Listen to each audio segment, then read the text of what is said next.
Beach State in 1992. The Supreme Court blocking President Biden's multi-billion-dollar student debt relief plan. The administration was appealing a lower court ruling that had put a stop to the plan, which would have provided a faster path to loan cancellation and reduced monthly payments. But in an unsigned order, the justices are keeping it on hold while it works its way through the courts.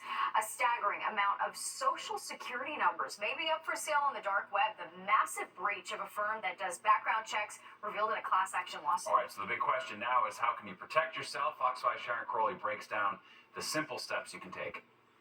Another massive data breach, this time national public data revealing more than 1 million of its users' personal information may have been compromised.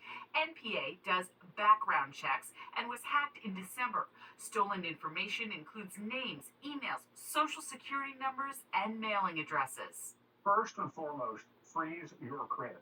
That's the most important thing you can do to protect your identity from being misused. James Lee is a chief operating officer at the national nonprofit Identity Theft Resource Center. He says freezing your credit is actually pretty simple. You go to the credit bureaus, you ask for a freeze, you can set it up online.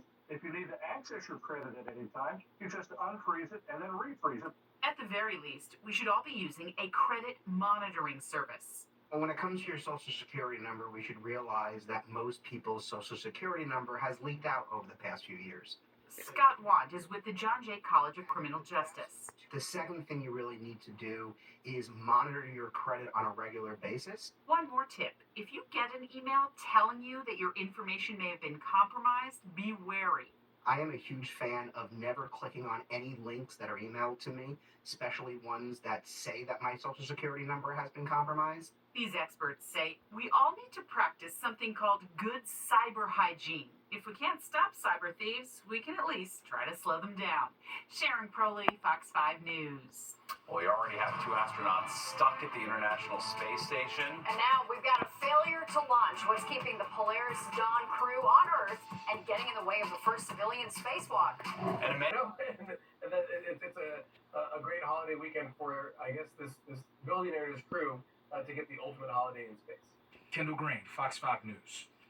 Pretty wild. Well, New York City officials taking a field trip to Long Island. They got to watch 4 tons of illegal marijuana seized from unlicensed sellers go up in smoke. Mayor Adams getting to do the honors. The operator would look like a giant claw machine to scoop up piles of trash, including the illegal weed, and move it over to the incinerator chute. There's the mayor. Now, when the pot burns, there is a filtration system that scrubs the fumes so the surrounding community doesn't get high.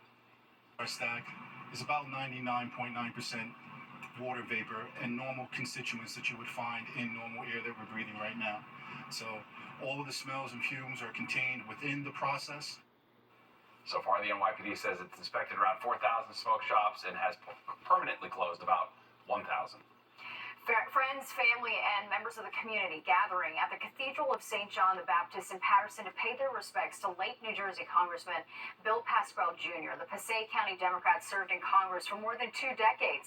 He died last Wednesday at the age of 87 after a prolonged hospitalization for a respiratory infection. Pascrell lived his whole life in Paterson. His family says Pascrell did everything he could to help those who needed him and urged others to carry on his legacy.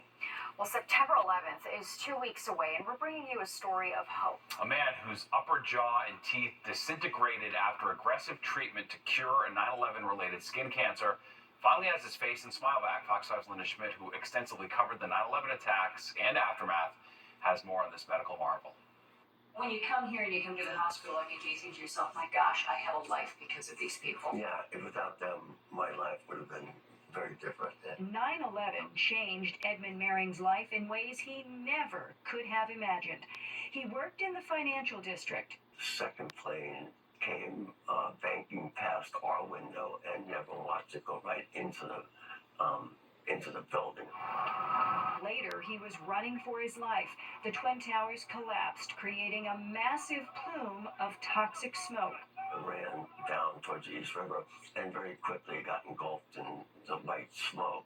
15 years later, at the age of 62, I noticed I had a chronic bloody nose which wouldn't go away. He was diagnosed with a 9/11 related skin cancer in his mouth. I had stage 4 of a very aggressive form of cancer squamous cell carcinoma. Mehring immediately underwent 7 weeks of strenuous chemotherapy and radiation. The radiation killed the cancer, but I also lost all my teeth, and I lost most of the front of my jaw. Most of his upper jawbone and all of his teeth disintegrated, causing his face to cave in. He spent the next 7 years searching for experts who could help. For 7 years, he could not eat solid food, other than soft foods like mashed potatoes. I went from an athletic 175 pounds to 130 pounds. Last year, he says his medical miracle happened.